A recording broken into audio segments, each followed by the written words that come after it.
Shalom. యోహాను రాసిన మొదటి పత్రిక 2వ అధ్యాయము 27వ వచనము. 1 John chapter 2 verse 27. అయితే ఆయన వలన మీరు పొందిన అభిషేకము మీలో నిలుచుచున్నది కనుక ఎవడును మీకు బోధింపనక్కర్లేదు.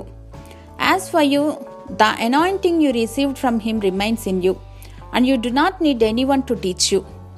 అపోస్తలుడైనటువంటి యోహాను గారు చెప్తున్న ప్రకారము మన పైన నిలిచిన అభిషేకము మనకన్ని విషయాలు బోధిస్తుంది అని అర్థమవుతుంది. ఇక్కడ అనాయింటింగ్ అనే పదానికి root word charisma or charismatic, అంటే అంటి పెట్టుకుని ఉండేది అని అర్థం. పాత నిబంధన కాలంలో ప్రధాన యాజకునికి అభిషేకించిన రీతిగా అన్నమాట. యేసయ్య మనలను తండ్రియగు దేవునికి ఒక రాజ్యముగాను యాజకులుగాను చేశారని పరిశుద్ధ లేఖనాలు సెలవిస్తూ ఉన్నాయి. దేవుడు తన సన్నిధిని మనతో అంటి పెట్టుకుని ఉండేలా దీవించారని ఆలోచించటమే ఎంత అద్భుతంగా ఉందో కదూ. We are the temple of Holy Spirit and the abiding place of God Almighty. హల్లెలూయా.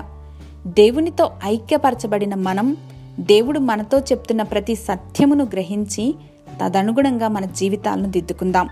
మహిమా స్వరూపి వగు మా తండ్రి, మేము ఈ లోకంలో ఒంటరి కామని మీ ఆత్మ నడిపింపు ద్వారా మమ్మను సర్వ సత్యంలోనికి నడిపిస్తున్నారని మాకు తెలియపరిచినందుకు యేసుక్రీస్తు వారి ఘనశ్రేష్ఠ నామంలో కృతజ్ఞతలు సమర్పిస్తున్నాం మా ప్రియ పరలోకపు తండ్రి.